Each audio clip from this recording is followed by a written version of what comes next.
मैं विश्व के सीईओ फोरम की समिट देखता हूं, आज दुनिया हमारे उद्यमियों को समानता के रूप में देखती है।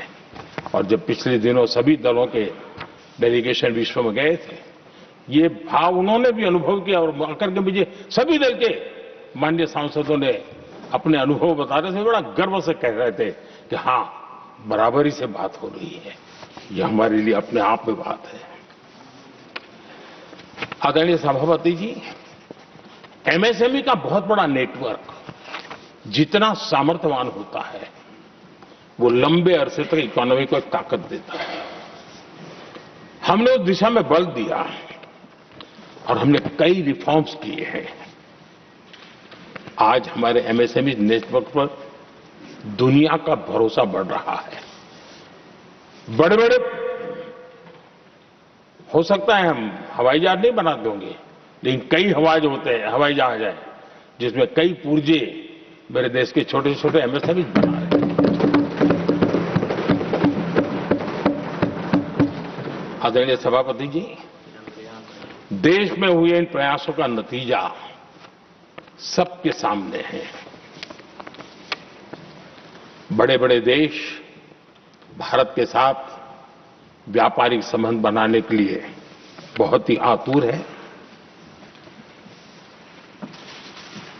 यूरोपीय संघ का ट्रेड डील हो, अमेरिका के साथ अभी अभी हुआ जो ट्रेड डील हो, और कल हमारे पीयूष जी ने सदन में विस्तृत जानकारी भी दी है। और पूरा विश्व खुल करके इस ट्रेड डील का तारीफ कर रहा है। और उसमें जब यूरोपियन यूनियन के साथ ट्रेड डील हुआ तो विश्व को भरोसा हुआ कि अब वैश्विक स्तर पर स्थिरता की संभावना बढ़ेगी। अमेरिका के साथ ट्रेड डील होने के बाद विश्व को और भरोसा हो गया कि जो स्थिरता की एहसास हो रहा था, अब गति का भी एहसास होने लगा है। अब विश्व के लिए शुभ संकेत। आदरणीय सभापति जी, इसका सबसे बड़ा लाभ हमारे देश के नौजवानों को होगा। और जब मैं नौजवान कहता हूं तो उसमें मध्यम वर्ग का भी नौजवान होता है, शहर का नौजवान भी होता है, गांव का नौजवान भी होता है, बेटा भी होती है, बेटी भी होती है। और इसलिए उसे टुकड़ों में न देखा जाए। मेरे देश के युवा के सामर्थ्य का हमें गौरव करना चाहिए। और उनके लिए पूरा विश्व बाजार अब खुल चुका है। अब उनके लिए अवसर ही अवसर है। और मैं उनको कहता हूं, आइए दोस्तों, मैं आपके साथ कंधे से कंधा मिलाकर के खड़ा हूं। हिम्मत कीजिए, बढ़िए। देश आपके साथ खड़ा है और दुनिया आपका स्वागत करने के लिए इंतजार कर रही है। आदरणीय सभापति जी, जिस प्रकार से दुनिया में हमारे युवा प्रोफेशनल्स की मांग बढ़ रही है, इवन केयर गिवर्स की मांग बढ़ रही है। हर कोई मिलता है, हमें इस प्रकार के लोग चाहिए। कुछ लोग तो अपना स्पेशल ऑफिसेज यहां बना रहे हैं रिक्रूट करने के लिए, योग्य टैलेंट की खोज के लिए। इसका मतलब हुआ कि भारत के प्रोफेशनल्स के लिए भी विश्व में बहुत बड़े अवसर बन रहे हैं। आदरणीय सभापति जी, ये संसद का उच्च सदन, ये एक प्रकार से राज्यों का प्रतिनिधित्व करता है। और जो चर्चा की बारीकियां मैंने देखी, मेरा मन कहता है कि थोड़ा स्तर इसका ऊपर होना चाहिए था। और वहां से तो ज्यादा होना चाहिए। वो तो कितने साल तक सरकारों में रहे हैं, वहां से जरा चर्चा का स्तर ऊंचा होना चाहिए था। लेकिन उन्होंने ये मौका भी गंवा दिया। देश उन पर कैसे भरोसा कर सकता है। आदरणीय सभापति जी, मैं कल एक माननीय सदस्य को सुन रहा था। यूं तो वो अपने आप को राजा कहलाने में बहुत गर्व करते हैं, लेकिन वे आर्थिक असमानता की चर्चा कर रहे थे। बताइए, जो खुद को राजा माने और वो आर्थिक असमानता बात करे तो आपको लगता है कि क्या यही देखने के बाकी रह गए थे क्या? आदरणीय सभापति जी, हमारे टीएमसी के साथियों ने काफी कुछ कहा। जरा खुद तो अपने गरेबा में देखें। निर्मम सरकार पतन के जितने भी पैरामीटर्स हैं, उन सब पैरामीटर्स में नए नए रिकॉर्ड बनाते जा रहे हैं और यहां उपदेश दे रहे हैं। क्या हाल करके रखा हुआ है। ऐसी निर्मम सरकार से वहां के लोगों का भविष्य अंधकार के अंदर डूब रहा है, लेकिन इनको कोई परवाह नहीं है। सत्ता सुख के सिवाय कोई आकांक्षा नहीं और वे यहां उपदेश देते हैं। घुसपैठ, दुनिया का समृद्ध से समृद्ध देश भी अपने यहां गैर कानूनी नागरिकों को बाहर निकाल रहा है। हमारे देश में घुसपैठियों को बचाने के लिए अदालतों को तब तक प्रेशर पैदा किया जा रहा है। मेरे देश का नौजवान कैसे ऐसे लोगों को माफ करेगा जो घुसपैठियों की वकालत करने के लिए ताकत लगा रहे हैं। और घुसपैठिए मेरे देश के नौजवानों के हक छीन रहे हैं, उनकी रोजी रोटी छीन रहे हैं, आदिवासियों की जमीन छीन रहे हैं, बेटे बेटियों की जिंदगी पर खतरे पैदा हो रहे हैं। लेकिन उनके लिए महिलाओं पर अत्याचार होते रहे। सत्ता नीति के सिवाय कुछ करना नहीं और वो यहां पर हमें उपदेश दे रहे हैं। और ऐसे चिंताजनक सभी विषयों पर आंखें मूंद करके बैठे हुए वो लोग हैं। एक हमारे माननीय सदस्य काफी कुछ बोल रहे थे, जिनकी पूरी सरकार शराब में डूब गई, जिनके शीश महल घर घर में नफरत का कारण बन गए और शायद उनको ब्लैक शब्द ज्यादा पसंद है। हर एक अपना अपना एक भूतकाल होता है।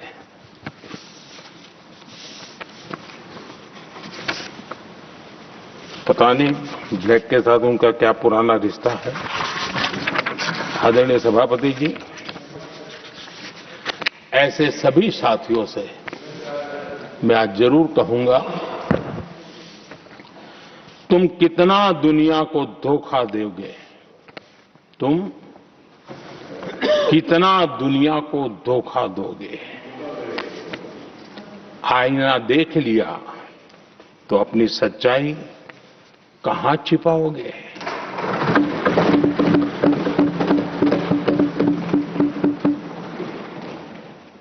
कांग्रेस हो, टीएमसी हो, डीएमके हो, लेफ्ट हो, ये दशकों से केंद्र में सत्ता में रहे हैं, सत्ता के भागीदार रहे हैं। राज्यों में भी उनको सरकारें चलाने का अवसर मिला है, लेकिन उनकी पहचान क्या बनी है। आज डील की चर्चा होती है तो गौरव से कहते हैं, तब डील की चर्चा होती थी तो बॉफोर्स डील याद आता था। ये डील होते थे।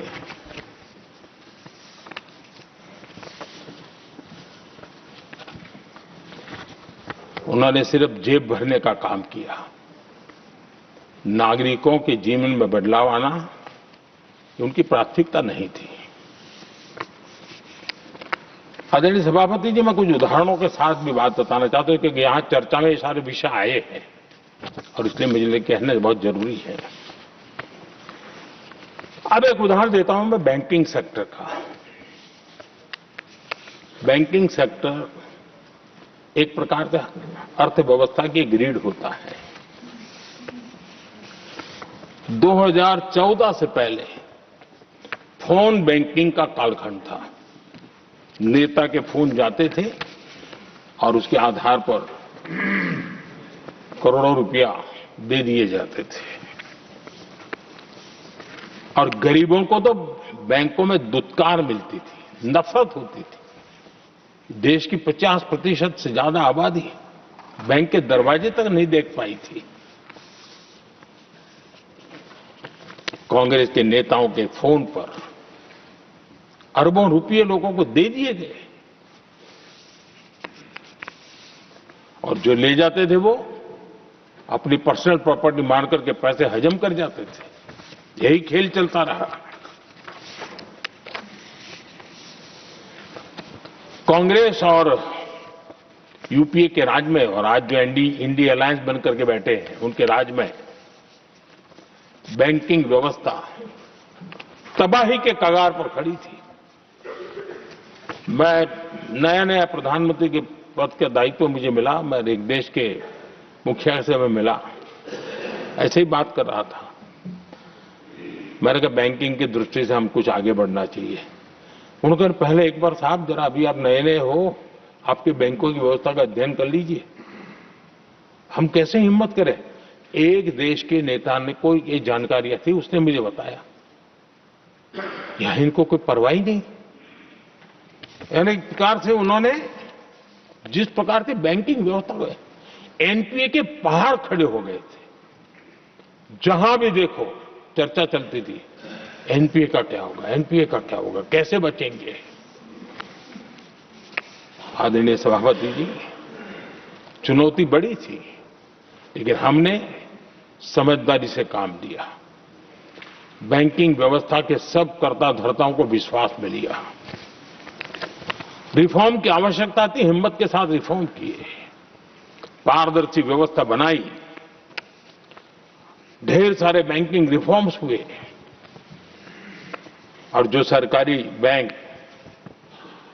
दुर्बल हो चुकी थी, ठीक नहीं चल पाती थी, उसको हमने बड़ी बैंक के साथ मर्जर कर दिया। और मुझे याद है किसी एक महाशय बड़े अपने आप को विद्वान मानने वाले ने लिखा था, अगर मोदी सरकार बैंकों में ये कर ले तो हिंदुस्तान का बहुत बड़ा रिफॉर्म हो जाएगा। वो काम मैंने आते ही कर दिए थे। आदरणीय सभापति जी, और इन सारी चीजों का नतीजा हुआ बैंकों में जो बीमारी घर कर गई थी उस बीमारी से बैंकों को मुक्ति मिली। बैंकों का स्वास्थ्य सुधरा, लगातार सुधरा, अभी भी तेजी से आगे दौड़ रहे हैं। और बैंकिंग का जब स्वास्थ्य सुधरा तो लेन देन का कारोबार भी उनका बढ़ा, लोगों को पैसे मिलने लगे, सामान्य व्यक्ति को पैसे मिले। ऐसे ऐसे गरीब लोगों को लोन मिले जिनके लिए कभी बैंक के दरवाजे बनते बेचारा दूर से देख करके उसे जाना पड़ता था। आज मुद्रा योजना जो देश के नौजवान को अपने पैरों पर खड़े रहने की ताकत देता है, मुद्रा योजना जो स्वरोजगार की प्रेरणा देता है, लेकिन स्वरोजगार के भाषण के काम नहीं होता है, उसका हाथ पकड़ना पड़ता है, उसको साथ देना पड़ता है, उसको सहाय देनी पड़ती है। और हमने मुद्रा योजना के द्वारा 30 लाख करोड़ रुपया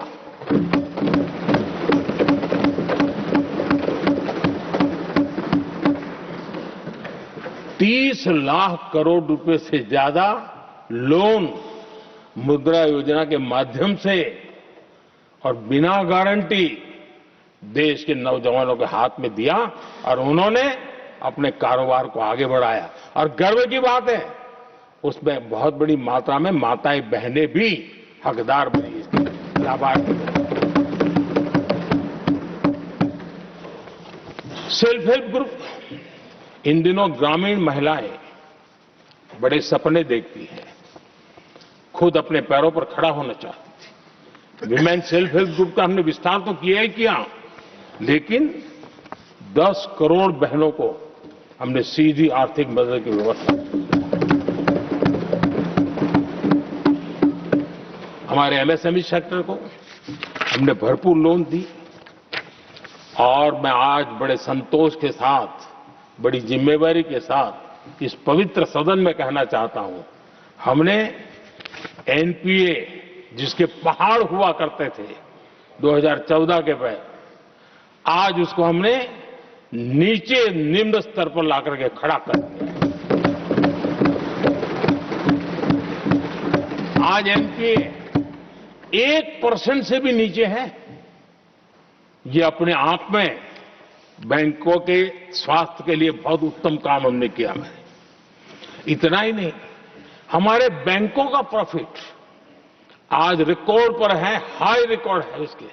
ये अपने आप में देश की अर्थव्यवस्था को ताकत देने के लिए, बैंकिंग व्यवस्था मजबूत होती है तो बाकी अर्थव्यवस्था को भी मजबूती मिलती है। उस काम को कहेगा। आदरणीय सभापति जी, मैं एक और उदाहरण देना चाहता हूं। हमारे पीएसयूज, आमतौर पर पीएसयूज के संबंध में मान्यता बन चुकी थी, वो बनते ही हैं बीमार होने के लिए, वो बनते ही हैं बर्बाद होने के लिए, वो बनते ही हैं बंद होने के लिए। हमने इस पूरी मानसिकता को हकीकतों के आधार पर बदलने में सफलता प्राप्त की है। और ये लोग पीएसयूज को लेकर के कितनी गलत बातें फैलाते थे। अर्बन नक्सल की तरह ऐसे पीएसयूज के दरवाजे के बाहर मजदूरों की मीटिंग करके भड़काने का पाप करते थे, गुमराह करने का काम करते थे। इन्होंने LIC, state bank of India और भी एचएएल, ऐसे हर एक को बड़ा भला बुरा और इतना भद्दे तरीके से, जब उनकी सरकार थी तब तो ये इन चीजों को संभाल नहीं पाते थे, उसको कुछ कर भी नहीं पाते थे। आदरणीय सभापति जी, हमने इसमें भी हिम्मत दिखाई। हमने पीएसयूज के संबंध में भी रिफॉर्म्स किए, रिफॉर्म्स की एक लगातार परंपरा चलाई। आज एलआईसी बेस्ट तरीके से, उसने पूरे कार्यकाल में अपना एलआईसी का जन्म हुआ तब तक उत्तम से उत्तम परफॉर्मेंस का कालखंड उसका गुजर रहा है। जिन पीएसयूज को कांग्रेस के नेता ताले लगवाने की कगार पर पहुंच चुका था और उसी पर अपनी राजनीतिक रोटी सेकने का प्रयास भी किया गया था, आज हमारे पीएसयूज रिकॉर्ड प्रॉफिट पर हैं।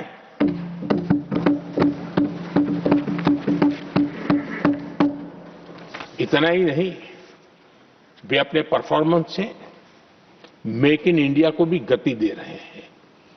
मेक इन इंडिया का जो सपना है उसका पूरा करने में वे भी एक बहुत बड़े कैटलिक एजेंट के रूप में आज भूमिका अदा कर रहे हैं।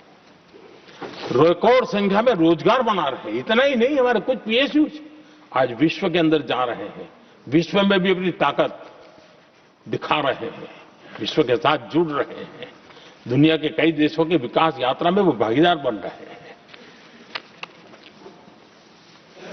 आज हमारे पीएसयूज को बहुत बड़े बड़े ऑर्डर देश से भी और देश के बाहर से भी मिलने लगे हैं।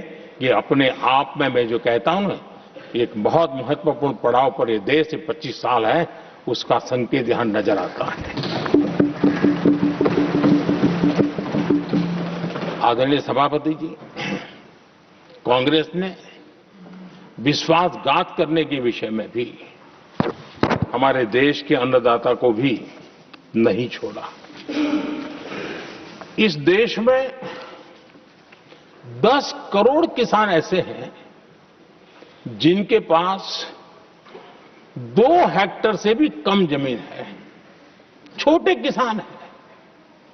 उनकी तरफ कभी परवाह नहीं की गई, उनकी तरफ कभी देखा नहीं गया, नहीं उनके दिमाग में ये छोटे किसानों का कोई महात्मा था। उनको लगता है कुछ बड़े लोगों को संभाल लिया तो गाड़ी चल जाएगी, और यही राजनीति करते रहे। आदरणीय सभापति जी, हमारे दिल में छोटे किसान के प्रति एक दर्द था। हम जमीनी हकीकतों से परिचित थे और उसी के कारण हम पीएम किसान सम्मान निधि योजना लेकर के आए। और आप इतने कम समय में हमारे इन छोटे किसानों के खाते में 4 लाख करोड़ रुपया हमने दिया है। 4 लाख करोड़ रुपया आंकड़ा छोटा नहीं होता है आदरणीय सभापति जी। और उसने हमारे छोटे किसानों को एक नई ताकत दी है, नए सपने देखने का सामर्थ्य दिया है। और मुझे पक्का विश्वास है कि हमारा किसान उस दिशा में जरूर भारत की आशा अपेक्षा के अनुरूप परिणाम देगा।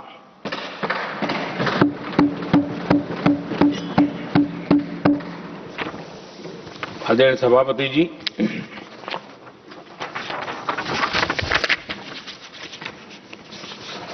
यहां कुछ साथियों ने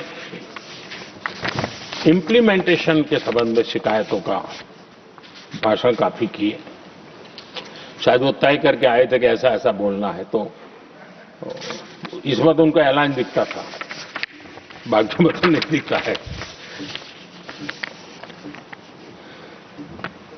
आदरणीय सभापति, जब ये इम्प्लीमेंटेशन को लेकर के इतनी बड़ी बड़ी बातें करते हैं, मैं एक जरा किस्सा सुनाता हूं।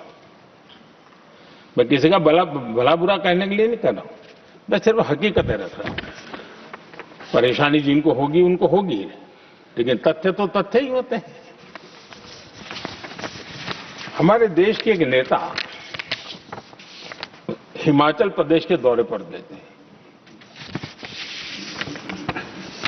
और वहां से आने के बाद उन्होंने खुद ने ये घटना कहीं सुनाई, रिकॉर्ड पर उपलब्ध है। उसमें उन्होंने कहा,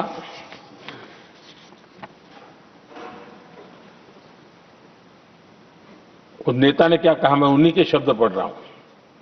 काफी लंबे समय तक मुझे योजना आयोग से संघर्ष करना पड़ा, क्योंकि वे पहाड़ी क्षेत्रों के लिए अलग योजनाएं बनाने को तैयार ही नहीं थे। मैं हिमाचल प्रदेश गई थी। जब मैं वापस आई तो मैंने योजना आयोग में कहा कि हमारे कामदारों को, वर्कर्स को जीप की जरूरत नहीं है, बल्कि खच्चरों की आवश्यकता है, ताकि कम से कम उन पर सामान आदि लादा जा सके। आगे उन्होंने कहा, लेकिन मुझे बताया गया हम पैसा तो जीप के लिए ही देंगे, क्योंकि खच्चरों के लिए पैसे देने की पॉलिसी नहीं है।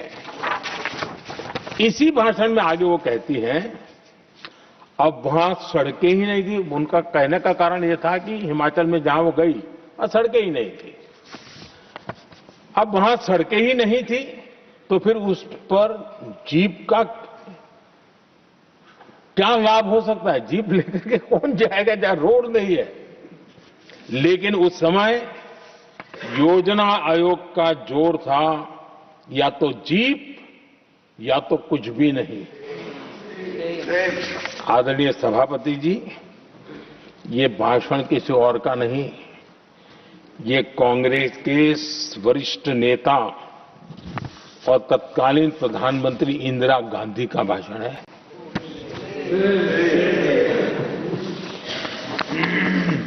कांग्रेस के लंबे शासनकाल में यही कार्यशैली रही,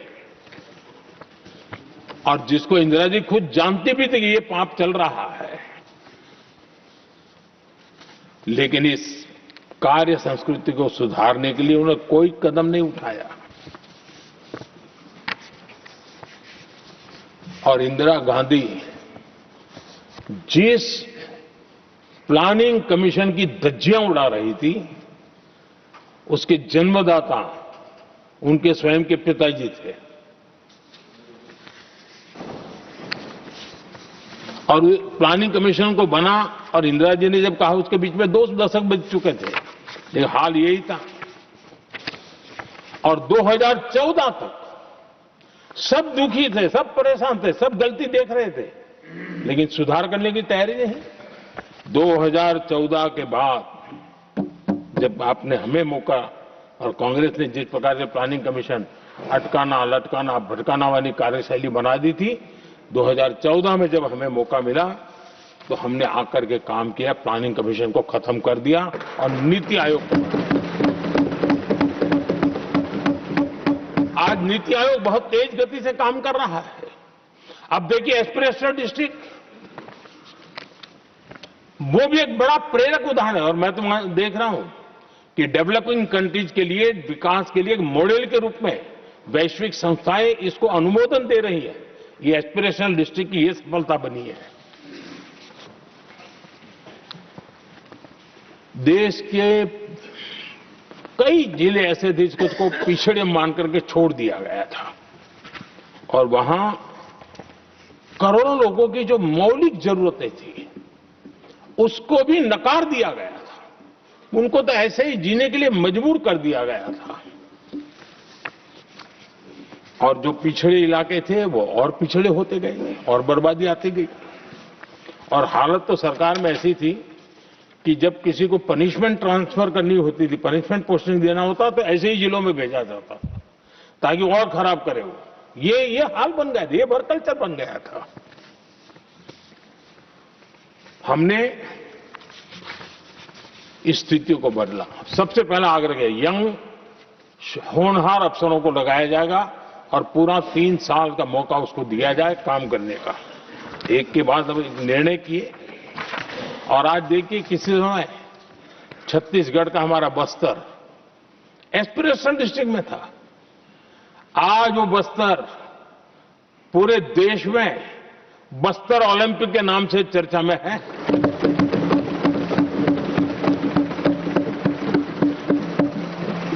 आज विकास की धारा बस्तर के गांव-गांव पहुंच रही है। अभी कुछ गांवों में पहली बार बस देखी, पूरे गांव ने उत्सव मनाया बस्तर में। ये परिस्थितियां छोड़ करके गए हुए हैं लोग और यहां पर पता नहीं किस प्रकार से देश को कहां ले जाना चाहते हैं लोग। आदरणीय सभापति जी, इंप्लीमेंटेशन क्या होता है, ये एस्पिरेशनल डिस्ट्रिक्ट एक बहुत बड़ा शानदार उदाहरण है। ऐसे तो सैकड़ों उदाहरण हैं लेकिन मैं कहने के लिए इसको उल्लेख कर रहा हूं।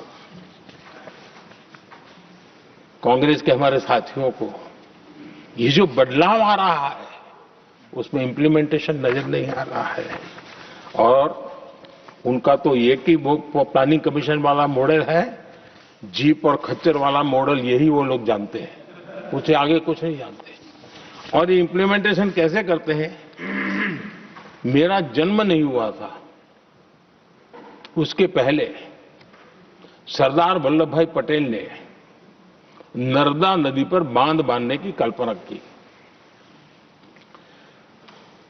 विषय तो पक्का हो गया, सरदार साहब नहीं रहे, खैर नेहरू जी ने शिलान्यास किया। अब इंप्लीमेंटेशन देखिए इनको।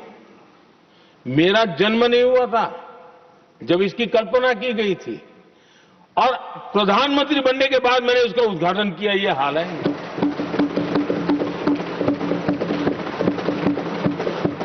और उनका इंप्लीमेंटेशन देखिए, मुझे मुख्यमंत्री रहते हुए 3 दिन अनशन पर बैठना पड़ा था नर्मदा सरदार सरोवर डैम के लिए, मेरे राज्य के किसानों के लिए। मैंने अपने आप को दांव पर लगा दिया था, तब जाकर के भारत सरकार को झुकना पड़ा और तब जाकर के सरदार सरोवर डैम के कंस्ट्रक्शन को गति मिली और यहां मैं पहुंचा तब मुझे उसका उद्घाटन करने का सौभाग्य मिला। और आज कच्छ तक हावड़ा बीएसएफ के लोग जहां बैठते हैं वहां तक नर्मदा का शुद्ध पानी पीने के लिए पहुंच रहा है। इंप्लीमेंटेशन क्या होता है और यहां पर इंप्लीमेंट कर किसी ने शब्द पकड़ा दिया, हर एक के मुंह से वही निकल रहा था।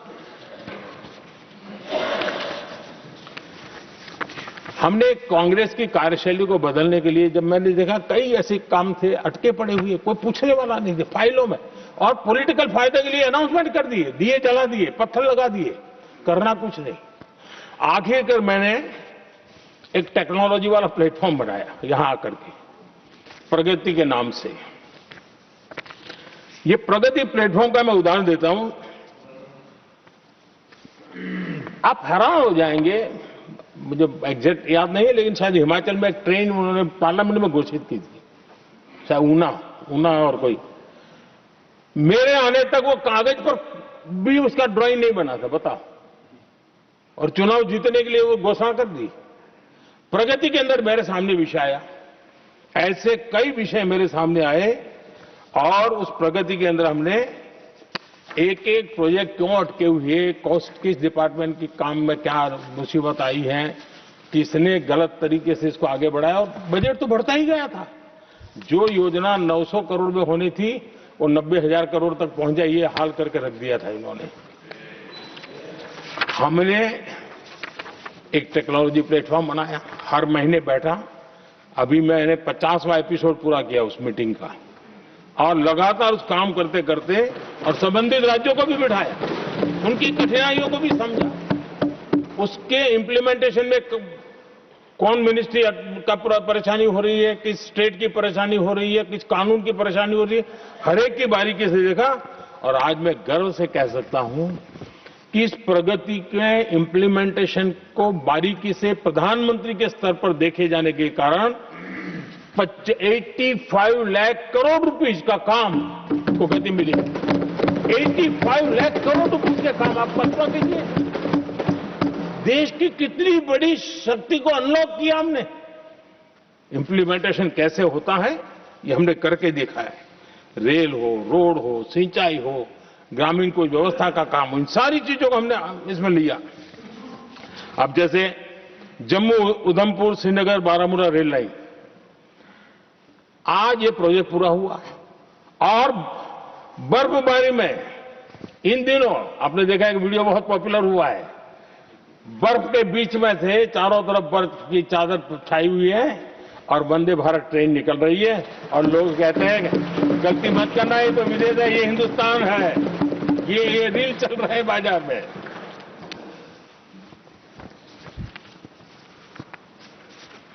लेकिन 3 दशक तक यही प्रोजेक्ट लटका हुआ था। 3 दशक, 30 साल, आप कल्पना कर सकते, 2 पीढ़ी आगे बढ़ जाए, ये यही के अटके पड़े थे। हमारी सरकार ने इसको पूरा किया।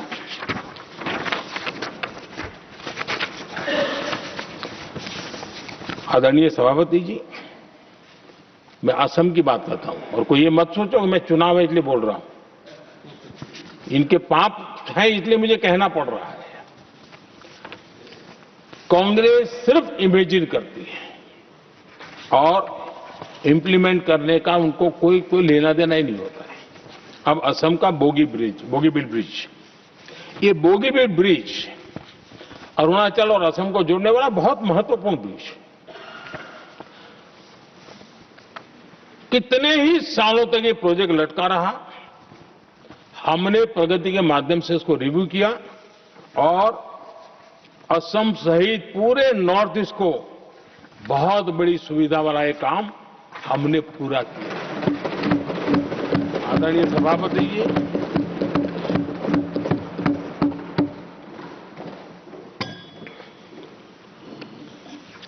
इंप्लीमेंटेशन की बातें जब करते हैं तो एक बार हमारे पास तो तथ्यों के साथ चीजें हैं कि हमने चीजों को समय पर पूरा करने की दिशा में आगे बढ़े। और इन दिनों तो जो काम कर रहे हैं समय से पहले हो रहा है। हमने पूरी दुनिया को कहा था कि हम 2030 तक यहां पहुंचेंगे सोलार में, हमने वो काम 2025 में कर दिया।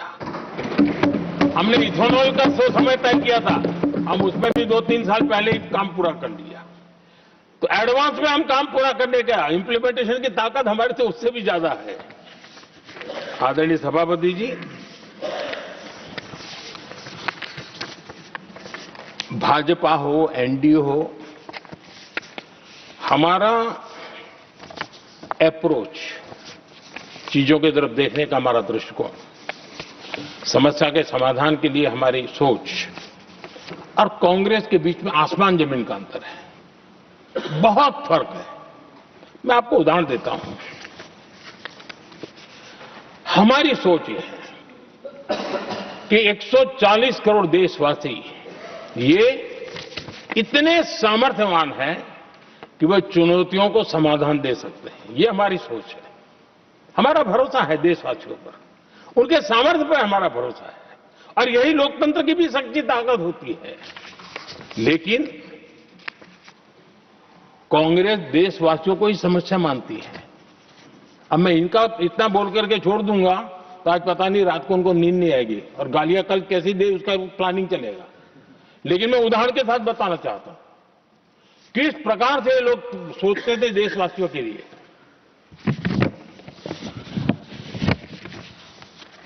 देश के लोगों के बारे में नेहरू जी और इंदिरा जी की सोच क्या थी, मैं उसके विषय में बताना चाहता हूं।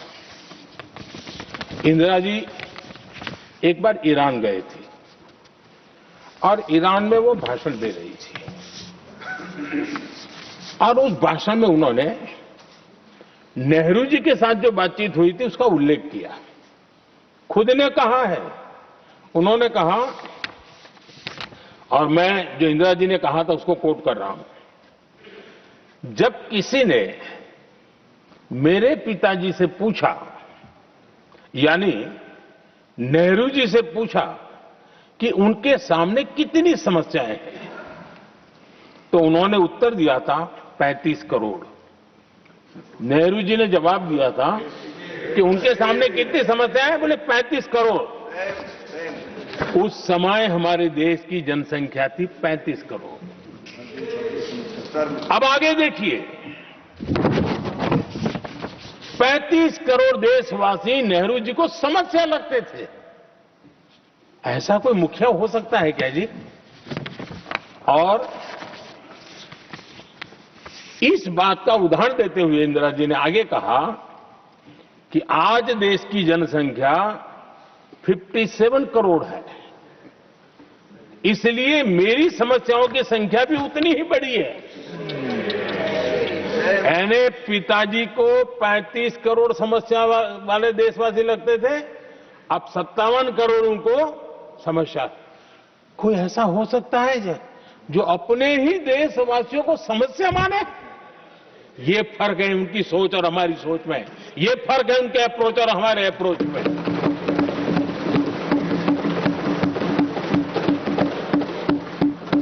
नेहरू जी हो या इंदिरा जी हो या पूरी कांग्रेसी बिरादरी हो, ये लोग भारत के लोगों को समस्या मानते हैं। आदरणीय सभापति जी, मेरे कई कोटेशन मिलेंगे। मैंने दुनिया के सामने कहा है, देश के सामने कहा है, और कहा है इसलिए नहीं, ये मेरा कन्विक्शन है। अरे चुनौतियां कितनी ही क्यों ना हो, 140 करोड़ समाधान हमारे पास है।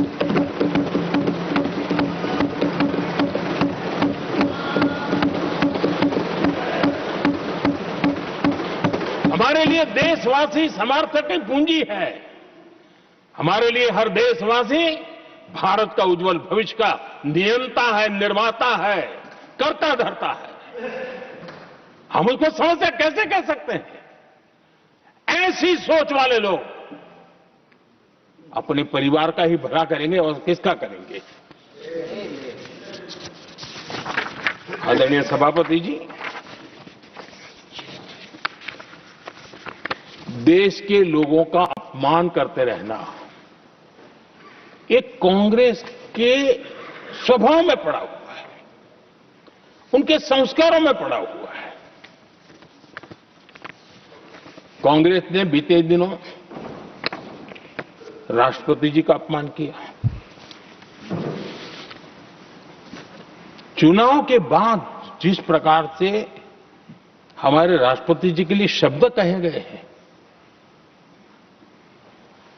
शर्मिंदगी महसूस होती है कि ये कैसे लोग हैं?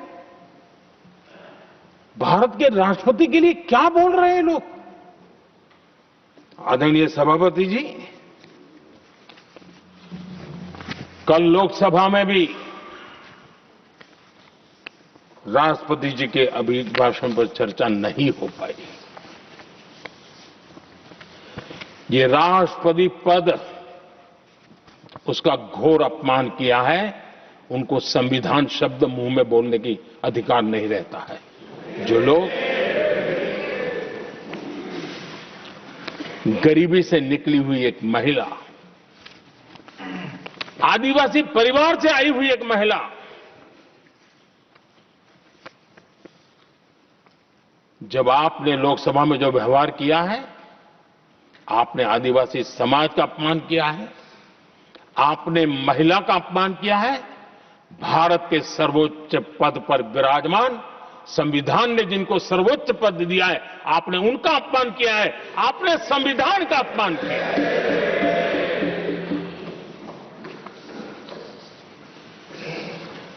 आदरणीय सभापति जी, उनको कुछ भी लगता हो, कांग्रेस को ये गुनाह की Honorable members, it is now 6 p.m. If the House agrees, we may sit beyond 6 p.m. till disposal of the motion of thanks and the presidential address. Do I have the leave of the House to extend the sitting beyond 6 p.m.? Yes. Thank you. आदरणीय सभापति जी, समय बढ़ाने के लिए मैं आपका और सदन का बहुत आभार व्यक्त करता हूं।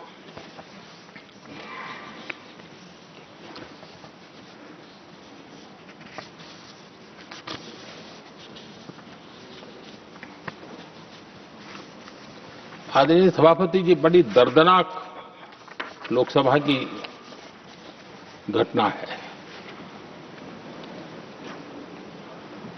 और शायद हताशा निराशा तो हम समझ सकते हैं,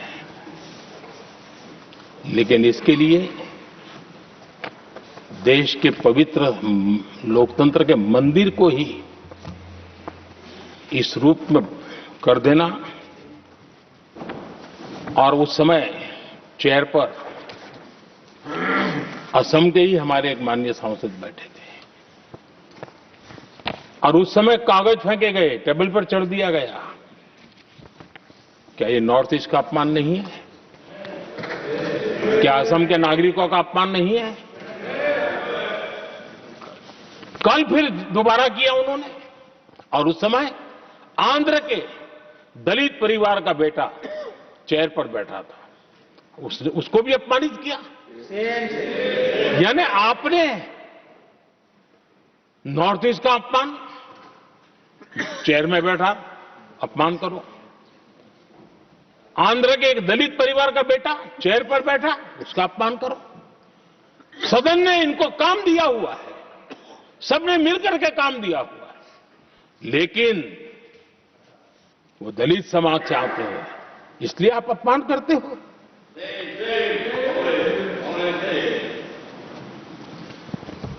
और ऐसा लगता है कांग्रेस के लोगों को असम की जनता के प्रति बड़ी नफरत है। उनको लगता है कि उसकी जनता ने उनका साथ छोड़ दिया, मतलब उनके दुश्मन हो गए। क्या कभी लोकतंत्र में ऐसे सोचते हैं क्या? मुझे तो तब बहुत पीड़ा हुई थी जब भारत रत्न भूपेन हजारिका जी, जो कि इस देश के बहुत ही सम्मानीय व्यक्तित्व है जी, आज भी घर घर में उनको स्मरण करते हैं लोग। उनके प्रति जो भक्ति का भाव है आप कल्पना नहीं कर सकते, लेकिन उनको इसकी भी कोई परवाह नहीं है। और जिस प्रकार से, और हमारा सौभाग्य था कि हमने भूपेन हजारिका जी के देश के लिए जो उनका योगदान था, नॉर्थ ईस्ट जैसे इलाके से पूरे देश को अपने वाणी से, अपने विचारों से, अपनी अभिव्यक्ति से बांध के रखा था। हमने भारत रत्न देने का निर्णय किया, इस पर भी इनको ऐतराज। और मैं तो हैरान हूं, खड़गे जी अगर होते तो मैं उनकी हाजिरी में कहता ही है, इन्होंने जिस प्रकार से बोला ना भारत रत्न के बाद, वो वीडियो पर उनका चेहरा देखेंगे ना, आपको लगा रहे ये ऐसे लोग हैं, ऐसा व्यवहार करते हैं। और ये कहा, अरे ये तो सिंगर थे। मैं समझता हूं कि एक किसी का भी अपमान करने में कभी भी पीछे नहीं रहते हैं। उन्होंने भूपेन हजारिका जी को भारत रत्न दिया, उसका भी विरोध किया। ये पूरे असम का विरोध है, पूरे देश के कला प्रेमियों का विरोध है। और मुझे पक्का विश्वास है असम कभी भी इस अपमान को भूलने वाला नहीं है।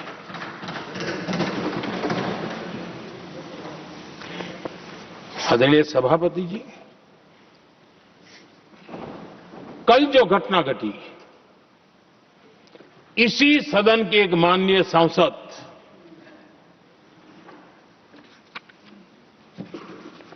कांग्रेस के शातिर दिमाग जिनका है ऐसे एक युवराज ने उनको गद्दार कह दिया। अहंकार कितने सातवें आसमान पर पहुंच चुका है इनका। और कांग्रेस को छोड़कर के कितने ही लोग निकले हैं, कांग्रेस के कितने टुकड़े हुए हैं, कई लोग दूसरे दलों में गए हैं, लेकिन औरों को तो किसी को गद्दार नहीं कहा उन्होंने। लेकिन कल सांसद को गद्दार इसलिए कहा क्योंकि वो सिख थे। ये सिखों का अपमान था, एक गुरुओं का अपमान था। और कांग्रेस के अंदर जो कूट कूट करके सिखों के प्रति नफरत भरी पड़ी है ना, उसका वो अभिव्यक्ति थी। और इसी सदन के माननीय सांसद है वो, और उनको जरा भी दर्द नहीं, वरना आज खड़े होकर के कह सकते थे कि कल जो हुआ इसी सांसद की गरिमा के अनुरूप नहीं था, हमें खेद है, एक शब्द तो बोल लेते। लेकिन सिखों के प्रति उनके मन में जो नफरत भरी पड़ी है, और इसी के कारण उन्होंने कल, और जिसका परिवार देश के लिए शहादत देने वाला परिवार के वो सदस्य है, उन्हें अपने राजनीतिक विचारों में परिवर्तन किया, इसलिए गद्दार हो गए। और एक गद्दार शब्द छोटा नहीं है। मेरे देशवासी को कोई गद्दार कहे, ये कैसे देश सहन करेगा? और वो भी एक सिख है इसलिए गद्दार कहना बहुत दुर्भाग्य की बात है। और ऐसे लोग कांग्रेस को नहीं डुबाएंगे तो क्या करेंगे?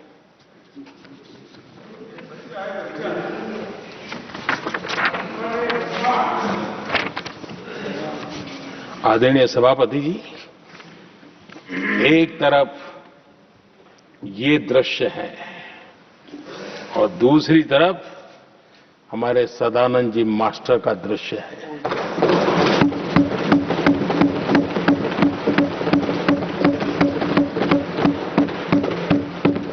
राजनीतिक विद्वेष के कारण उनके दोनों पैर काट दिए गए। भरी जवानी में दोनों पैर काट दिए। कटे हुए पैर से जिंदगी गुजार रहे हैं, लेकिन संस्कार इतने ऊंचे हैं कि वाणी में भी अपशब्द नहीं निकलता है, बर्तन में भी कटुता नजर नहीं आती। गर्व होता है। और कल जब देश ने, जब उनका पहला भाषण हो रहा था सदन में, और उन्होंने जब अपने बेंच पर आपसे इजाजत लेकर के अपने कटे हुए पैर के लिए वो जिस नीम का उपयोग करते हैं, आर्टिफिशियल नीम का, उन्होंने जब रखा, वो दृश्य देश के लिए पीड़ादायक था कि इस देश में ऐसा ही बंधारण की बातें करने वाले इंडिया अलायंस के लोग, और ये इंडिया अलायंस पूरा जिम्मेवार है इसके लिए, वैचारिक असहमति के कारण एक नौजवान के, और वो भी एक टीचर, शिक्षक के प्रति गर्व से, आदर से देखा जाता है, उसके पैर काट दे। लेकिन उनको कोई खेद नहीं है, उनको कोई दर्द नहीं है। लेकिन मैं मास्टर सदानंद जी को हृदय से अभिनंदन करता हूं कि उन्होंने जिस प्रकार से इतनी भयानक हमले के बाद भी देश की सेवा का अपना व्रत जारी रखा, और आज देश की नीति निर्धारण में अंदर अपना योगदान दे रहे हैं। ये गर्व की बात है। और ऐसे लोगों के सहारे हम राजनीति में जीते हैं, काम करते हैं। देश के लिए जीने मरने की प्रेरणा मिलती है। ये संस्कार हमें पाए हैं ऐसे लक्षावधि कार्यकर्ताओं के तब से पाए हुए हैं। आदरणीय सभापति जी,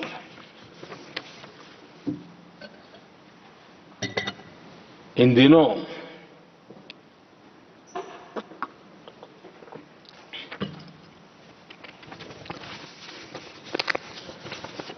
और वैसे कांग्रेस के हमारे साथियों का मुझ पर जरा विशेष प्रेम है, वो स्पेशल प्रेम है। और जब मैं जिम्मेवारी जो मिली है उसके तहत, और जिम्मेवारी न मिलती तो भी देश के लिए जीना तुमने सीखा है।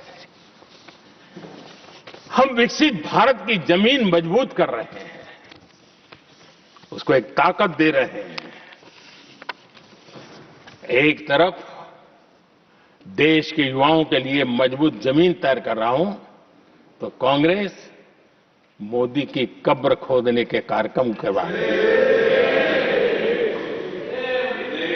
और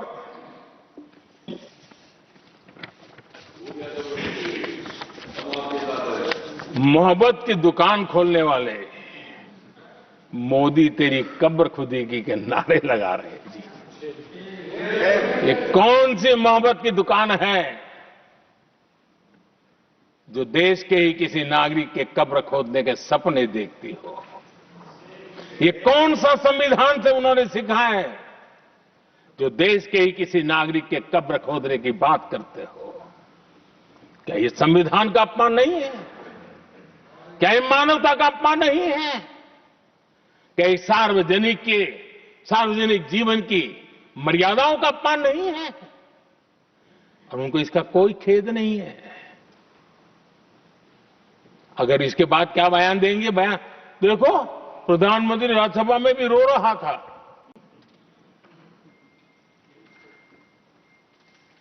किस प्रकार के संस्कार और वृत्तियों से पले बड़े लोग हैं ये। आदरणीय सभापति जी, मेरे लिए कोई अनुभव मेरा बहुत पुराना है। 2002 से जब वे विपक्ष में थे तब से, और 2004 से जब वो सत्ता में आए तब से, और 2014 से मैं जब यहां आया तब से, पिछले 25 साल से संसद का एक भी सत्र ऐसा नहीं गया, मोदी संसद का सदस्य नहीं था, एक भी सत्र ऐसा नहीं गया जिसमें इस सदन के अंदर मोदी को गाली देने का काम न किया हो इन लोगों ने। 25 साल। और मैं किसी ने पूछा था, मोदी जी आपके स्वास्थ्य का क्या राज है? मैंने कहा मैं डेली 2 किलो गाली खाता हूं।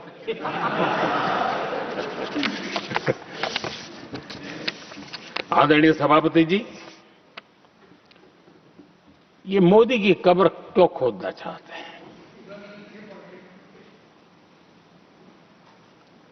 ये सिर्फ नारा नहीं है,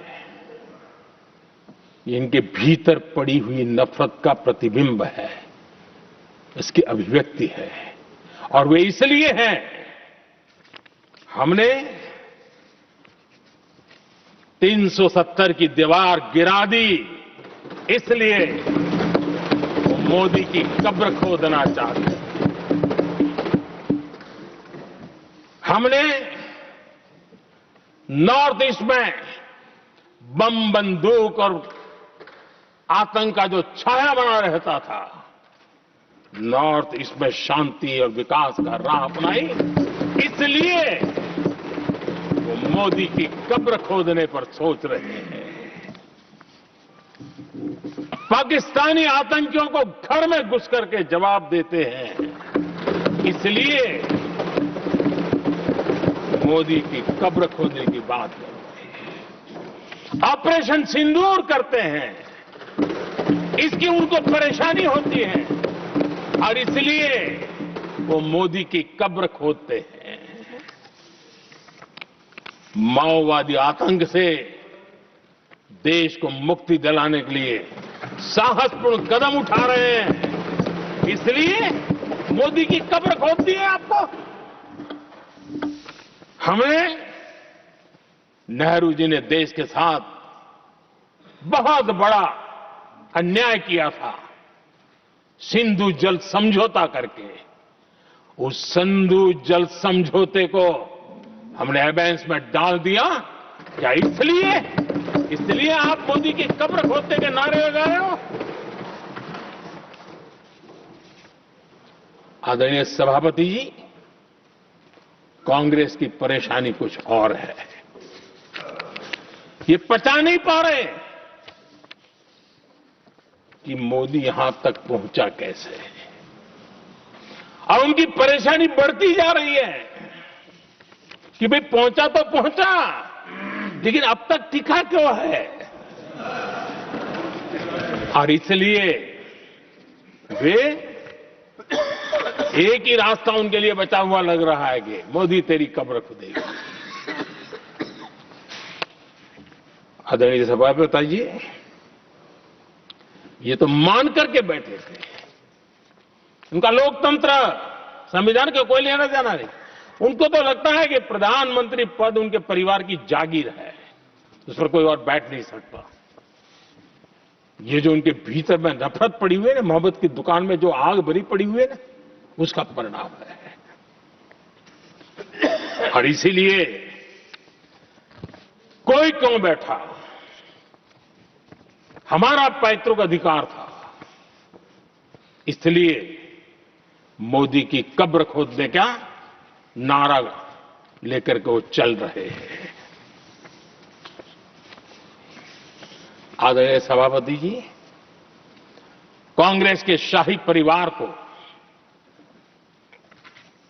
देश ने दशकों तक अवसर दिया है।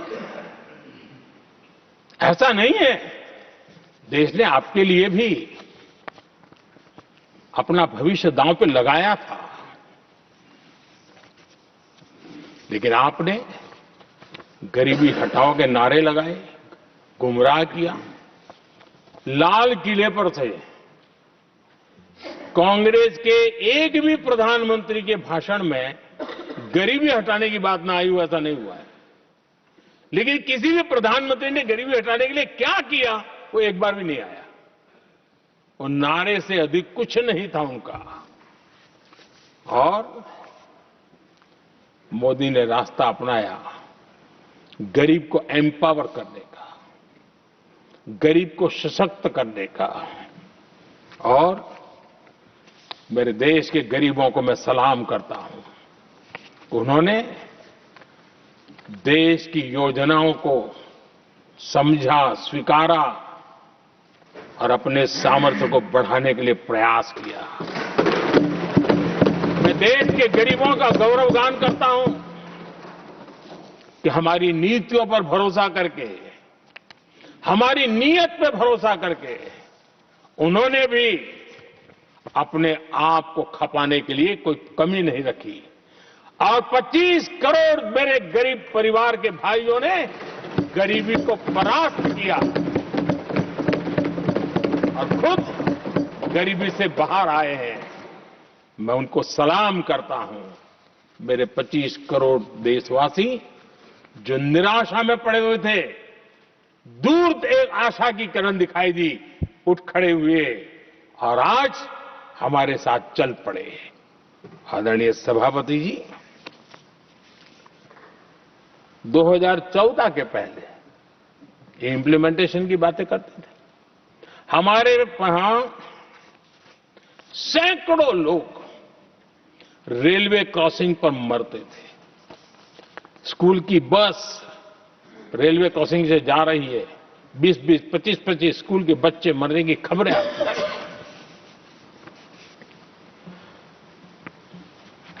अनमैन्ड रेलवे क्रॉसिंग, वो इतना बड़ा काम नहीं था कि नहीं कर सकते थे।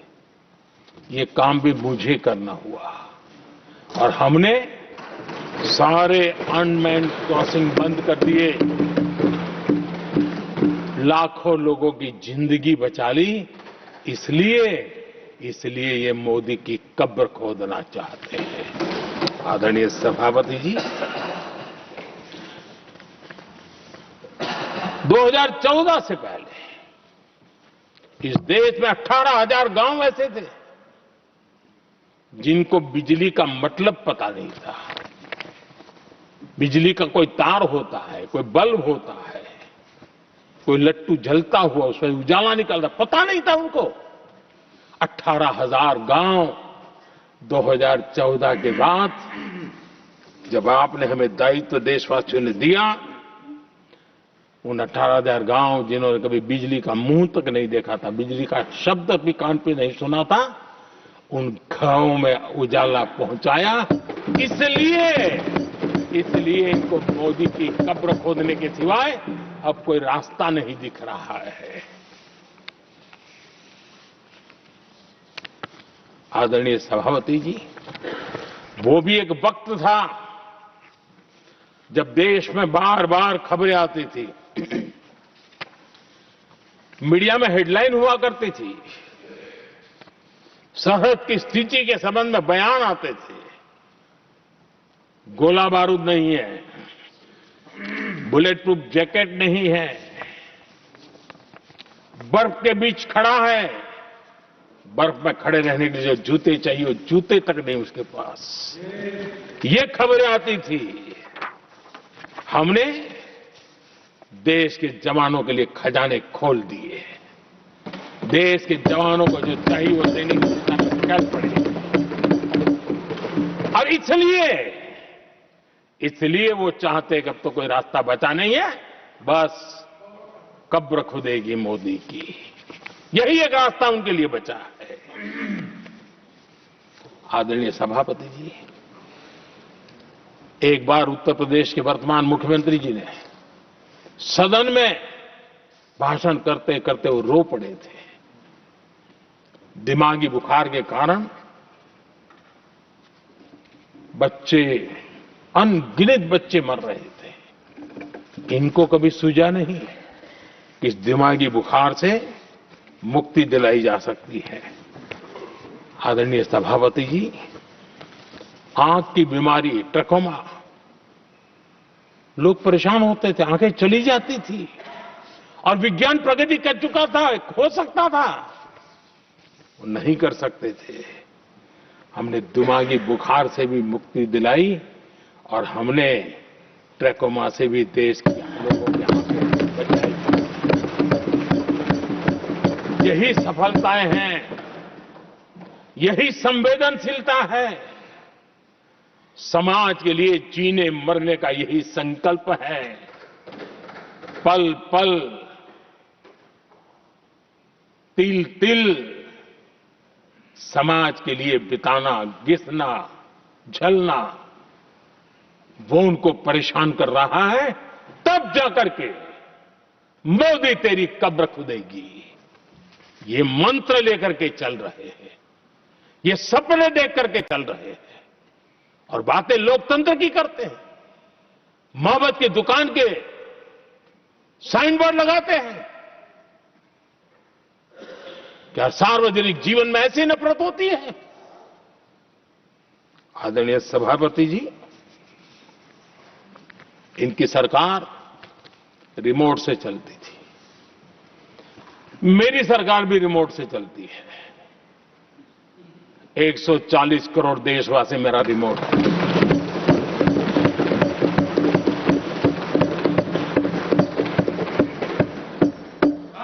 एक 140 करोड़ देशवासियों के सपने, 140 करोड़ देशवासियों की आकांक्षाएं, देश के नौजवानों के संकल्प, इनके लिए हम जीते हैं, इनके लिए सरकार चलाते हैं। सत्ता हमारे लिए सुख का रास्ता नहीं है, सत्ता हमारी सेवा का माध्यम है।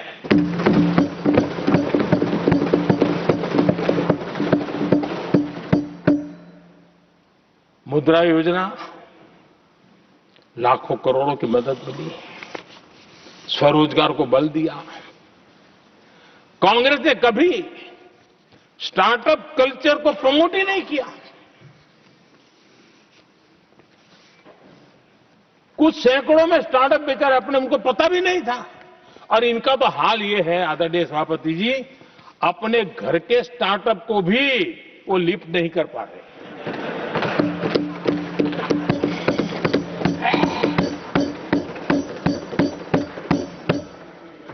और हमारी सरकार में आज 2 लाख से ज्यादा स्टार्टअप है।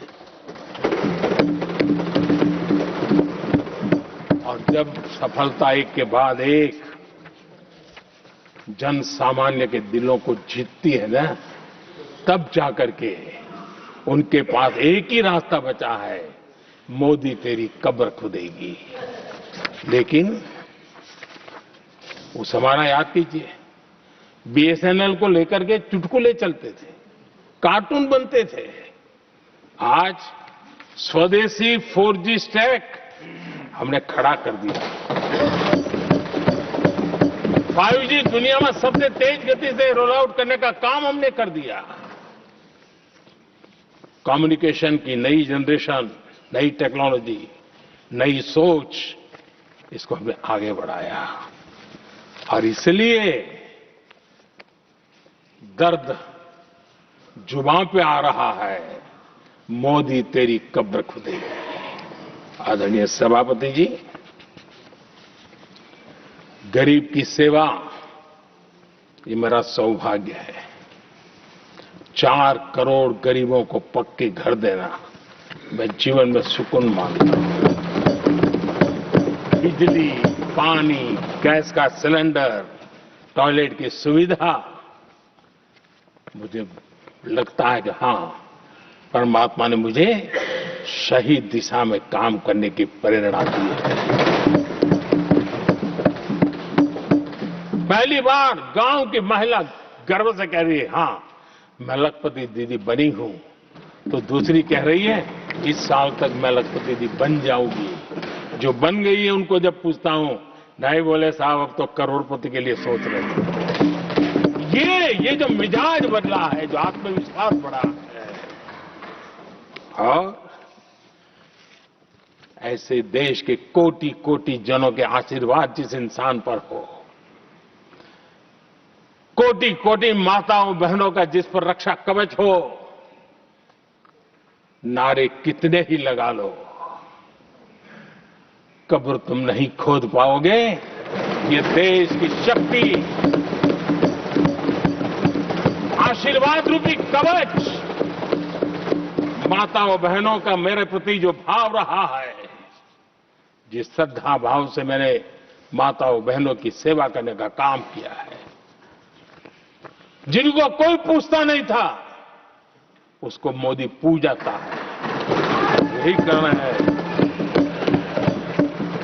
और ये आशीर्वाद ही है जो इनको चूभते हैं, और इसलिए कब्र खोदना चाहते हैं।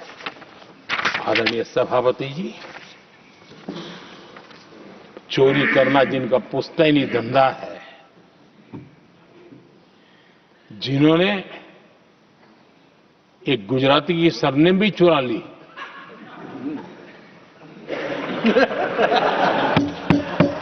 महात्मा गांधी की सरनेम चुरा ली, ये लोग